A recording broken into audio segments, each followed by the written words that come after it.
Hi, this is Ned Siegfried from Siegfried and Jensen.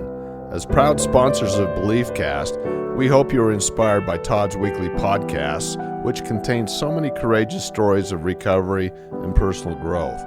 Remember, it's not what happened in the past that matters, it's what happens in the future. We invite you all to work hard and be optimistic about your future. Enjoy today's podcast.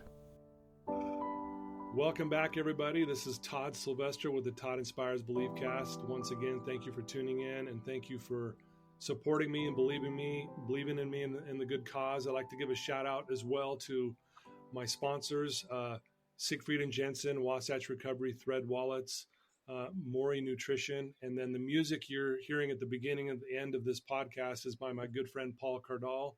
He's an award-winning pianist, an amazing man, and so thank you for letting us use your music, Paul. And today we're joined by one of the best embodiment coaches on the planet, Ajaya Sommers. Ajaya, thanks for being here. Oh, totally my honor to be here with you, Todd. Yeah, well, I'm excited to get to know you better and also to talk about all this amazing things that you're doing. I'm going to give a little background. I won't share the whole thing because you're doing so much. I don't know if I can say it all, but we'll get it from you as well. But you're a gifted teacher, a podcaster, public speaker, a creative catalyst in the field of psycho-spiritual somatic integration. That's a tongue twister, but we're going to talk more about that. For the last 28 years, Ajaya has been instrumental in facilitating conscious evolution in thousands of people's lives. You know, and I've been following you for a while, ever since Susan connected us, and you have the perfect voice for what you do. It is so soothing. It is so meditative. It is so powerful at the same time, if you will. I'm sure people have told you that before, but you just have this energy about you that's just so safe and calm and soothing. Has people told you that before? I suppose maybe once or twice, but thank you. Yeah, absolutely. You're also the founder of a unique somatic discovery process called Core Embodiment. We're going to get more into that, basically how to tap into the power of our human potential. You deal with people who struggle with all kinds of things, especially trauma. And you talk about the power of the mind and belief systems. And so there's just so much to talk about. So, guys, we're in for a treat today. Why don't we start a little bit about your childhood and maybe where you grew up? Sure. Thank you. I had kind of an unusual, I would say, upbringing. By the time I was 5 or 6, my mom had divorced my biological father. Okay. And she, actually way early on, but she had, by the time I was 5 or 6, remarried. And my mom and my stepdad were Sufi ministers. And we moved to upstate New York. And they were very involved with a Sufi community in the Berkshire Mountains. Okay. So very formative time in my early development was spent there. So very spiritual community, very small kind of subculture. And so I wasn't very exposed to the more dominant culture, private school. So, yeah, I think that had, on the one hand, that was a beautiful privilege and blessing of my life to have such a spiritual and, just very much supported as a soul. Right. But then, of course, it's been challenging in my life to figure out how to be human and be in the world and how to be in the culture, but not of the culture. Gotcha. Wow. Do you have siblings? Yeah, I have 3 younger half brothers. Okay. Yeah. So you're the oldest, trying to keep them all in line. Right? They're doing all right on their own, but yeah, I suppose earlier on. Yeah. So, Yeah. you're, like we said, you're doing a lot of great things now, and you do a lot of, we're going to get into the embodiment stuff that you do, but were you like you are now, were you kind of like that way as a child, where you're this kind of connected with your soul as you talk about, and just, were you like that as a younger child, or was it completely opposite and you had to figure this out because of a struggle? Or, tell us a little bit about who you were back then. Well, I remember as a child, I would be introduced as an old soul, you know. Okay. Um, so I think, yes, I think I was always connected. I don't ever remember having some kind of, basic rupture between my heart, my deeper sense of self. Whereas most people do go through some kind of, what the Hopi would call the sacred wound, some kind of early rupture. Mm, I think that my journey is unique in that way. Not that I certainly didn't have my share of developmental trauma and just, being here on the planet and yeah. being in a body, but I think comparatively, um, that was unique in my experience. And then again, I think my family was very interested in encouraging and supporting and celebrating who I was more on a soul level than a conditioning level. Yeah. Yeah. I could see, I mean, old soul makes a lot of sense, based on the stuff that I've watched of yours and listened of yours. And you said something I want to go back to because I want our listeners to understand this a little deeper. You called it the sacred wound, Mm, right? Talk about what you meant by that, because I think our listeners will really benefit from that. Because I know what I think you're talking about, but it would be great to hear what that means and maybe shed some light on that for us. sure. Well, that term, the sacred wound, comes from the Hopi tradition. Mm, And they have an understanding that generally early in life, we all have some kind of experience, a quality of a rupture of our intrinsic trust with ourselves, with God, or usually it's happening in the relational field. So it's also in relationship to other. In, psychology, we would call that developmental trauma. There's mm, something that occurs or doesn't occur. Sometimes developmental trauma isn't just what happened to you, but it's what didn't happen for you. And so the way we're being shaped through, I think of it like as little beings, we come in connected to source, connected to who we are, connected to our bodies. And we're basically saying, here I am, celebrate me, see me, play with me. And we send out our signals. And, I think we've all inherited a degree of intergenerational trauma and ancestral trauma. And so it's not necessarily our parents' fault, but they're doing the best they can based on what they were given. So a lot of times those signals are not met. And if they're not met to the point where there's abuse or there's severe abandonment or severe isolation or some kind of actual violation, we tend to split from ourselves, from our body, from our hearts, from our desires, from our needs, really from who we are on a core level, and we dissociate. And so okay. that's a more, elaborate way of describing the sacred wound. And then most of us spend our lives, if you're on a path of awakening and recovery, as you call it, we Yeah. spend our lives trying to come back home to who we actually are. Mm, And mm, things like addictions, are great ways to deal with the pain or to try to cope with the pain of that original wound or splitting from self. ooh, very well said. Beautifully said. It hit me because one of the best definitions I've ever heard of depression in my field and with with the mentors I've had in my life, I heard this and I thought, wow, this makes so much sense. Is depression is pretending to be someone you're not. Mm, And I would love to hear your thoughts on that because man, when I heard that the first time, I was like, man, that makes a lot of sense to me. I may not be able to fully explain it when I first heard it, but I thought, man, that makes a lot of sense. And you were just talking about coming back to who you really are again. What do you think of that? Does that ring true to you as well? absolutely. I love that definition.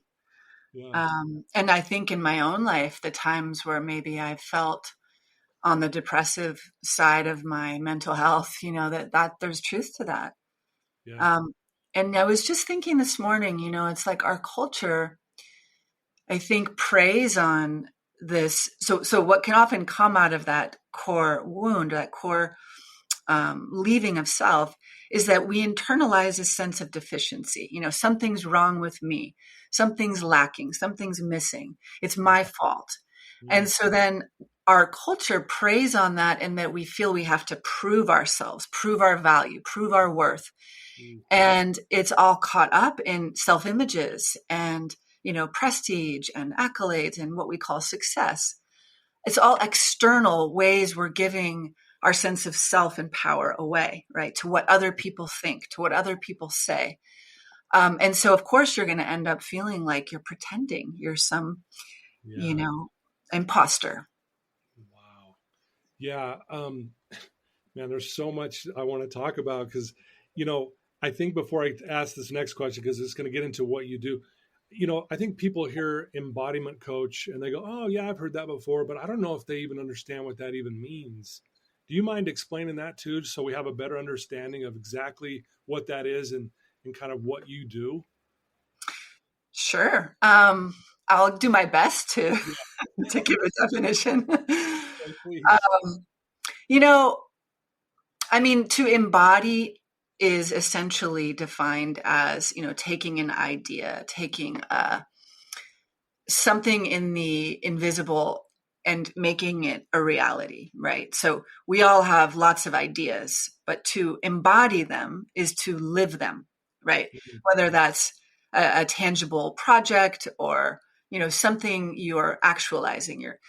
But I think embodiment and being an embodiment coach is really about, to me, we have these three centers. We have a gut brain, we have a heart brain, we have a head brain. These are our three main biological oscillating centers in which we perceive reality, we experience reality. And these three centers are designed to be in communication or coherence. To me, embodiment is actually occupying those three centers. So in our Western culture, most of us are trained to largely live out of our heads. And again, our culture largely praises knowledge and, science and head-based, quote, intelligence. Yeah. And, if you grew up in a culture like Japan or somewhere where martial arts is honored, you might have a relationship with your hara, with your gut brain, and more of your instinctual wisdom, right? Or if you grew up in somewhere like India, you might have more of a relationship with your heart. So I think, to me, in our modern world, I really feel to be an embodied leader is to fully occupy those three seats of conscious awareness, and not just live from your head or your heart or your gut. We really need all three. Right. And so that does go, more in depth in the work that I do. But that's kind of my redefinition of embodiment. It's not just about being in your body. It is also, of course, utilizing the intelligence of your brain and your heart and your instinctual center. Love that. So like when someone says, man, I have a gut feeling that I shouldn't do this, or it's wrong, or whatever it may be, I shouldn't go down this path. Mm-hmm. Is that part of that gut brain you're talking about, where that gut instinct is telling you, hey, wake up, don't go down this road, I'm trying to tell you, trying to help you, kind of thing? Is that correct? Yes. Okay. And I love how Gabor Mate talks about this in his own way, where he says, if you were left in the wild for a day or even some hours, if you did not listen to your gut wisdom, you'd be in big trouble. Yeah. Yeah. It's very primary and a primal part of our relationship, actually, to being on the earth and being in relationship with other people, with making wise decisions, having discernment. It's that very primal yes or no. Yeah. Okay. Am I moving towards something that's nourishing for me or not? And so your head can have all these ideas to try to talk yourself out of why you should do something or why you shouldn't, right? Yeah. But the body, generally, there's an immediate yes or no. Right. Beautiful. Okay. Thanks for clarifying that. That's awesome. Gabor, his book, The Myth of Normal, I just started reading that. I'm about 2 chapters in and I'm just blown away already. I'm like, holy cow, this guy, wow. I mean, on another level, right? Yeah. Yeah. I love him. Yeah. He's amazing. So, jumping back of another thing you said, you talked about worth and what our worth is. I mean, I'm sure you deal with clients all the time who they show up, they, day one, if you will, and are like, man, I just think I'm less than, I'm not good enough, I'm broken. Whatever the narrative may be. Talk about what is our worth and how do you deal with someone who really struggles with worth for them to actually see that the worth is there? Yeah. I have to say, Todd, that is pretty much like the number one narrative Yeah. underneath all narratives and all suffering and experiences. I really feel like that's the one that I see most regularly. Yeah. And just this morning I was in a meditation and I was noticing how just in my own life, the fullness of life every day, the accelerated times we're in, the many opportunities and decisions and things that I'm personally fielding and we're all fielding. And I was watching how through my own practice, slowly I was like, removing my consciousness off of all these external sort of objects of attention and coming back home to my core. Yeah. To the point where I could fill up again with just feeling me here in the simplicity of my own presence. And I'm sharing this because this is essentially what I do with people is give them an experience, guide them into an experience they can feel that's not so much about what they think about themselves or how other people perceive them, but it's a feeling experience that they can tangibly allow to fill up with. It's like filling up with who you are, not what you do or how people see you or how much money you have or, whatever the external reflections. So to give people a tangible experience of that, it really depends, if I'm working with someone individually, it depends on them and finding that pathway that they can actually kind of walk on. It's unique for, I think, each person. Yeah. Wow. I love that. One of the things I try to do with my clients is, I kind of dumb it down for me and my clients where it's, who was I when I was a little kid? What are the characteristics of that child kind of thing? And I really believe we don't lose that. We just forget that they're there. And if I'm understanding correctly, it's kind of what you do is you help people tap back into that. It's not childish, but childlike state again. Is that accurate on some level? Yeah. I mean, in the sense of our intrinsic or innate innocence, who we were prior to any kind of sense of feeling broken or ruptured, our trust ruptured, who that original kind of blueprint of who you are, essentially. So there's a childlike innocence, but it's also who you are as a soul. Gotcha. Or another way is just, your presence. Yeah.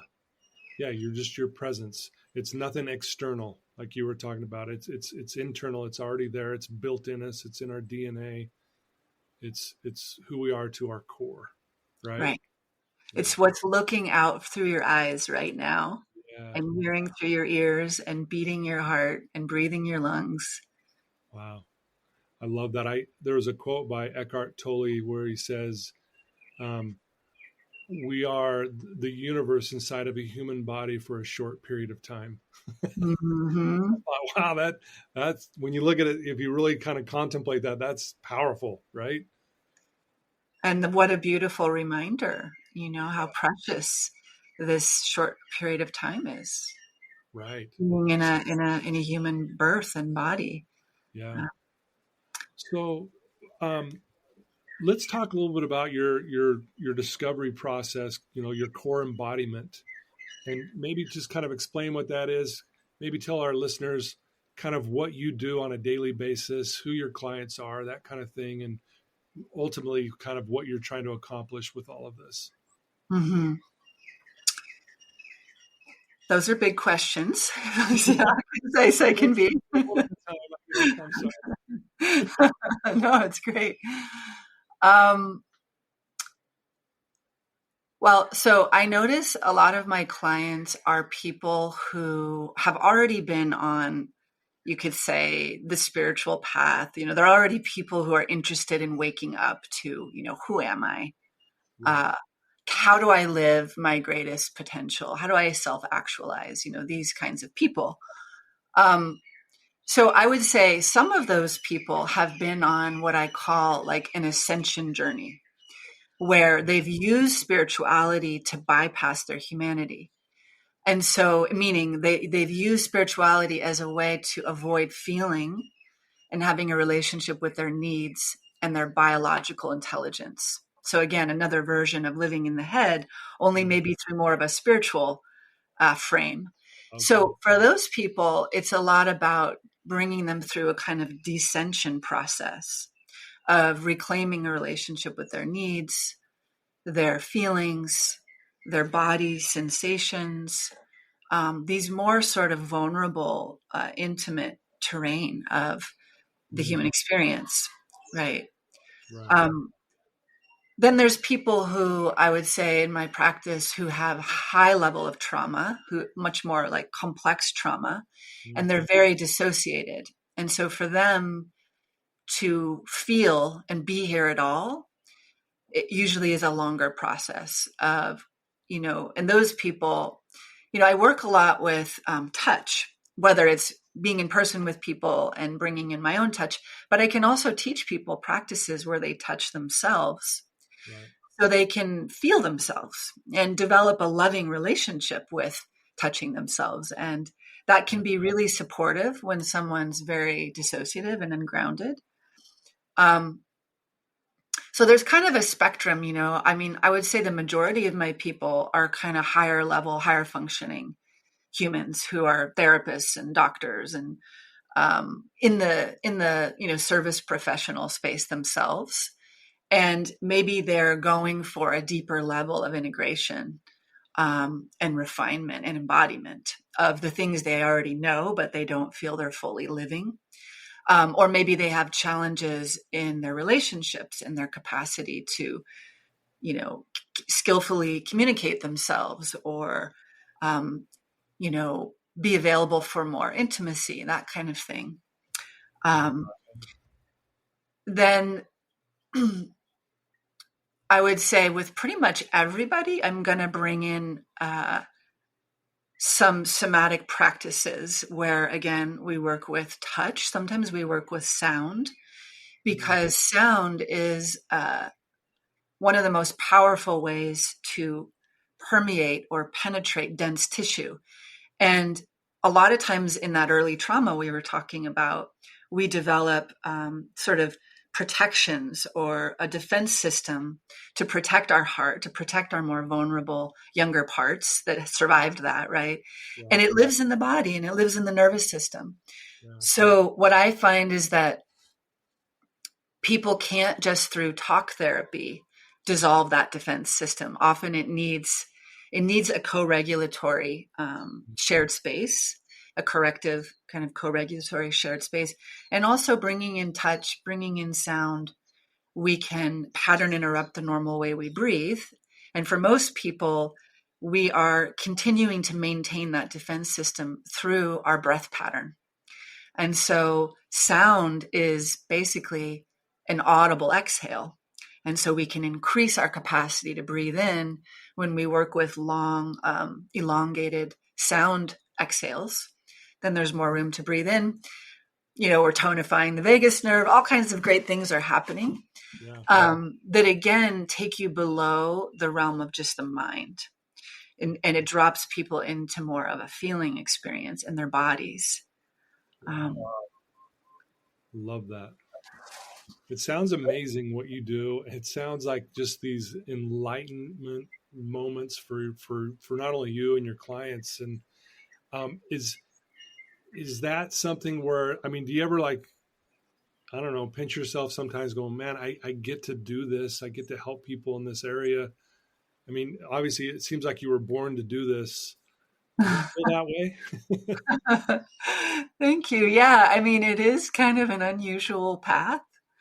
Um, yeah, I think I've just always had a fascination with what are we and what are we made of and what is the purpose and what is our potential? And I do think we're in an interesting time on the planet and just phase of evolution where there's so much more technology and AI and sort of externalizations, the speed in which our attention is kind of out, that Right. I think these kinds of practices are really important in this time to support people in staying connected to the earth, to biological intelligence, and to these deeper wisdom centers that are actually how we were designed to live from.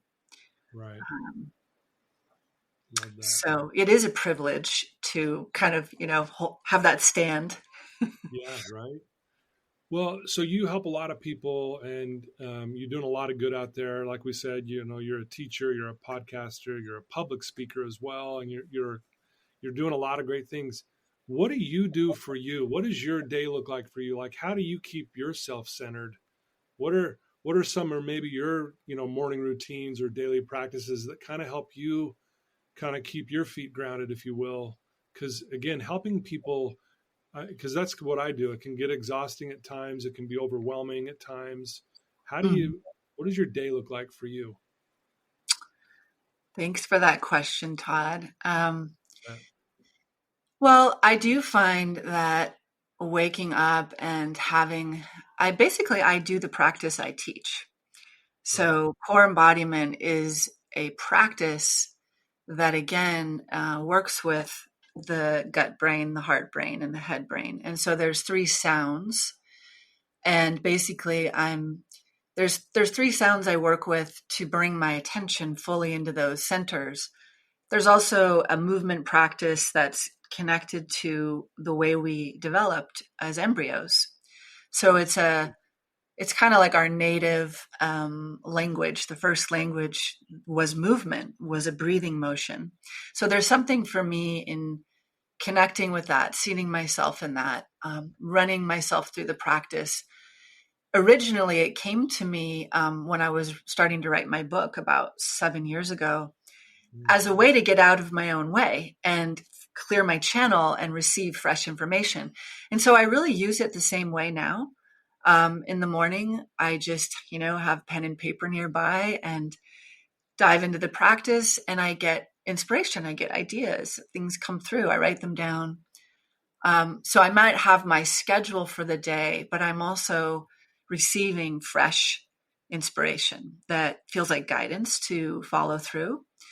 And I think for me, a lot of staying centered has to do with staying connected to my inspiration, Mm. like my why of what's behind what I'm doing, Yeah. and having it be fresh, having those new impulses and new ideas, or new, directives that I feel like I'm being guided to do. Um, So then from my practice, I usually do some kind of yoga or go to the gym or go swim at the beach. Part of it for me is living in Hawaii. It has been a game changer because Yeah. there's just, a different pacing here and obviously a lot of nature to entrain with. What island are you on? Maui. Maui. Okay. My family and I just we went to Kauai back in August. I've never been to any of the islands ever, and that was my first experience, and it was amazing. I couldn't believe how beautiful it was. My favorite part of the whole thing was getting up early enough to go see the sunrise right where the waves were crashing into these lava rocks and stuff. It was like, wow, this place is amazing. Yeah, Yeah. there's nowhere else like it, it's a special place. Well, I'm glad you got Yeah. to have that experience. Yeah. Yeah, and that suits you perfectly. Honestly, that you're in Maui makes sense. Well, I was in the Bay Area most of my life, and Oh, that's where I okay. moved from here, and which is a beautiful place too. But yeah, there's just like a speed that is easy to entrain with. And I feel like, yeah, in your question, part of staying connected to myself is about staying connected to my pacing, the pacing of my nervous system, the pacing of the speed I literally need to live my life at to stay present with myself. Okay. You know, if I get going too fast and there's too many things on the plate, I can start to disconnect, and doesn't bode well. Right. So another question I have for you, you really help people awaken and align to the power of their potential, if you will. How would you describe what human potential is? Well, on one level, I think we don't know. Like, we are still evolving as a species. And so it's kind of an exciting frontier. Like, we're not done. We're not done in terms of how our brains are developing.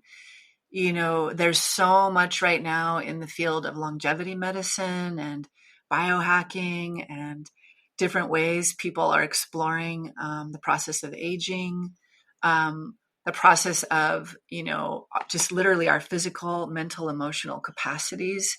I think this is kind of the exciting end of the advances in technology, that there's also a lot of devices and tech space things that are also supporting our potential.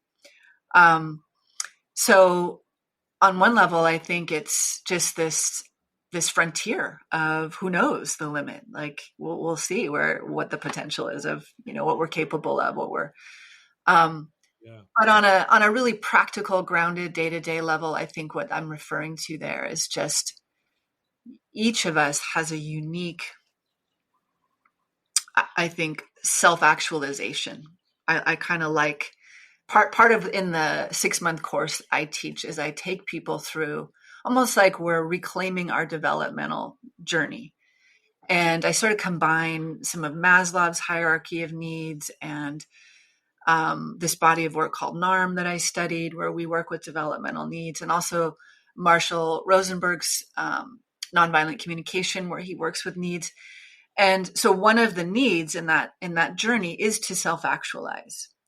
And so that potential in each of us is, I think of it more like we each have a unique dharma based on, your particular early wounding and trauma and life experience. I think the journey of a lifetime is ultimately to make medicine of it and have it be of service to others.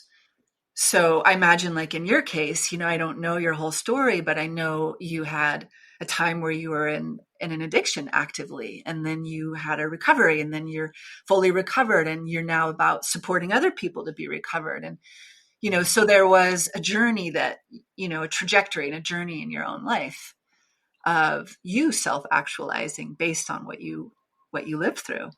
Right. Yeah. Wow. Beautifully said. I love that.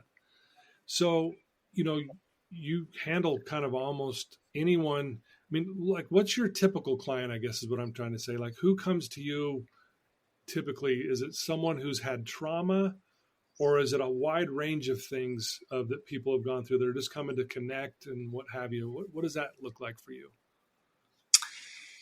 Yeah, it's interesting. A lot of my clients are therapists, or doctors, or people, again, in the healthcare field, who seem to be interested in, like, who've already done a lot of work, but are interested in a deeper level of integration or refinement, or, again, embodiment. They know the stuff, they're trained, they're schooled, they've got the knowledge, but maybe they're aware they're not fully embodying it in their life. There's some breakdown, whether it's their health or their intimate relationships or even their business. There's some gap between what they know and what they're living. So to me, that's an indication there's an embodiment piece, right? So I would say that's the majority of my clientele. Although, again, I do have people that I work with more in person, or like in an immersion, who might have more severe trauma that, let's say, has to do with it's kind of funny. I'm not like super public about this, but sometimes I say like I'm a surrogate mother because I seem to attract, especially men, but women too, who have mother wounding, who just didn't have the mothering they needed. And so they have a lot of, again, self-worth issues. Yeah. And so I find that work can be done online, but being in person and having, again, that co-regulatory shared system and having hands-on and eye contact and skin contact and all of that, Yeah. it's almost like we create the corrective environment of what they never got. And I think because of my training and my background and understanding of perinatal psychology and all these things, there's just some way that there's a lot of nuances there that I can basically, like, we create a new experience that they never had and that they've been looking for. And then it's almost like the nervous system can settle because it got what it was finally looking for. Yeah. And some of these individuals, they're in their late 70s or early 80s, or, they've lived a long time. Yeah.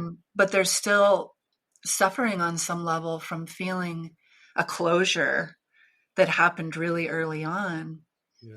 And they just know, like, before I die, I've got to heal this. Gotta heal this. Yeah. Wow.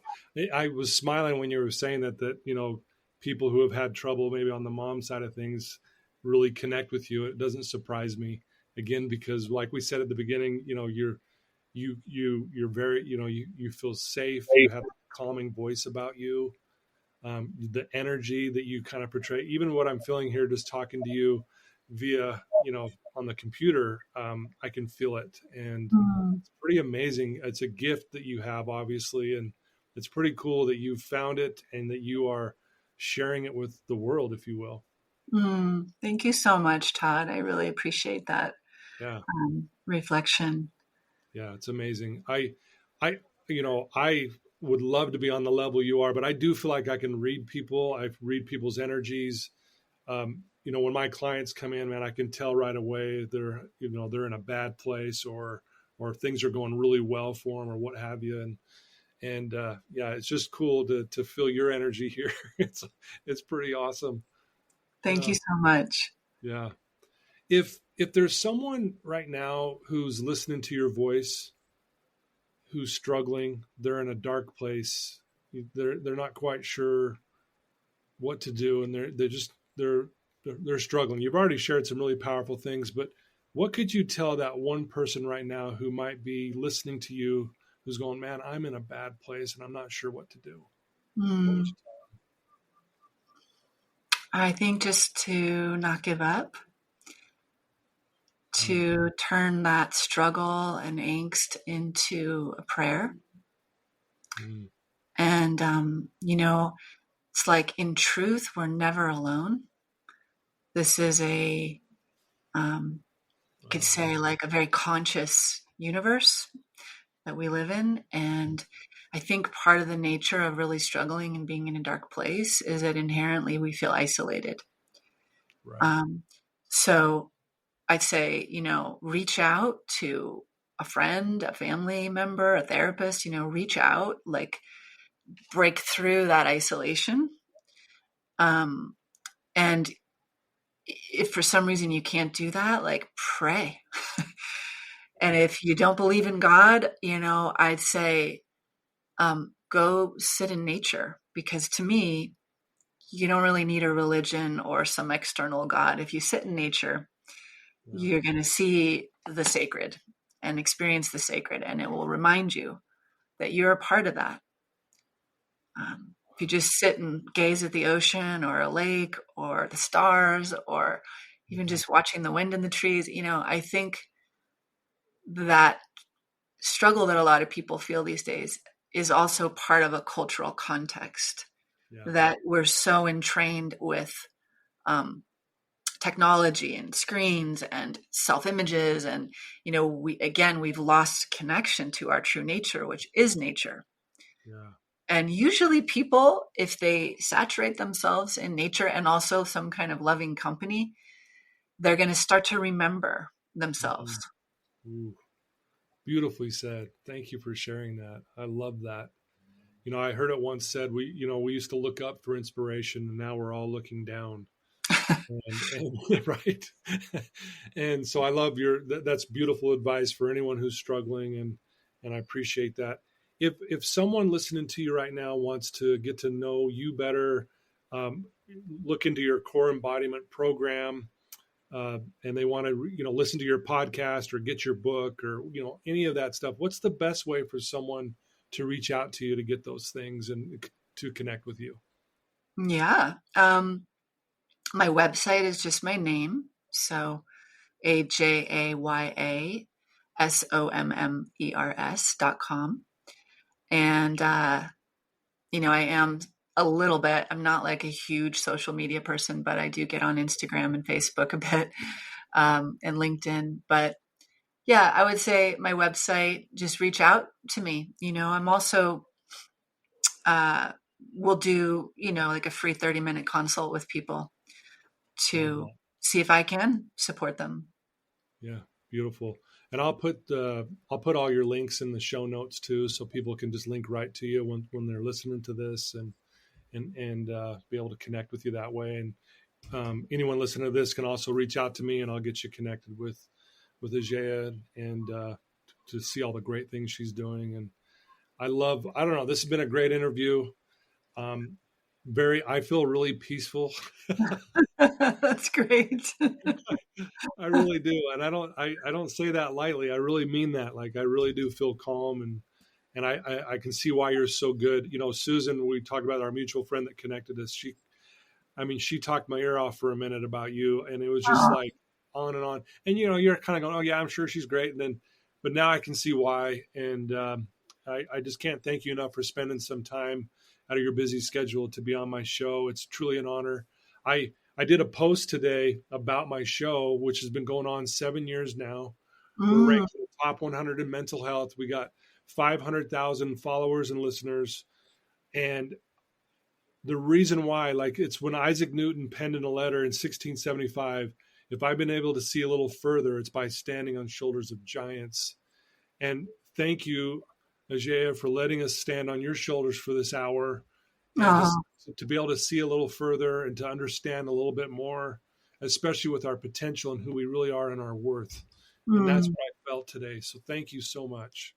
Oh gosh, Todd, it's really my pleasure and honor and privilege, and what a joy to meet you and be with you. And may this time together ripple out as a blessing in all directions to all beings everywhere. Yeah. That all beings everywhere can really feel our intrinsic wholeness, and inherent worth. Wow. Love it. Love it. Well, thank you. And folks, for tuning in. I told you today was going to be a great episode, and it did not disappoint whatsoever. Please reach out to ajayasommers.com. Again, it'll be in the show notes. Link up to her, see what she's doing, check out our program. And if you're struggling, she would be a great resource for you. And if you have someone in your family who's struggling, who you're not sure how to even connect with them, because that can be awkward sometimes, give them a link to this episode, have them listen to Ajaya, and it will help break the ice. And then you can go follow back up and say, hey, what did you think of the episode? And then it'll open up a conversation. So please do that. Again, thanks for believing in me. Thanks to my sponsors. And Ajaya, one last thank you to you. You're the best. And thank you, Todd. All the goodness and energy, and you're in Maui. You need to send some our way, if you will. Okay. So thank you for being here. Oh, my pleasure, truly.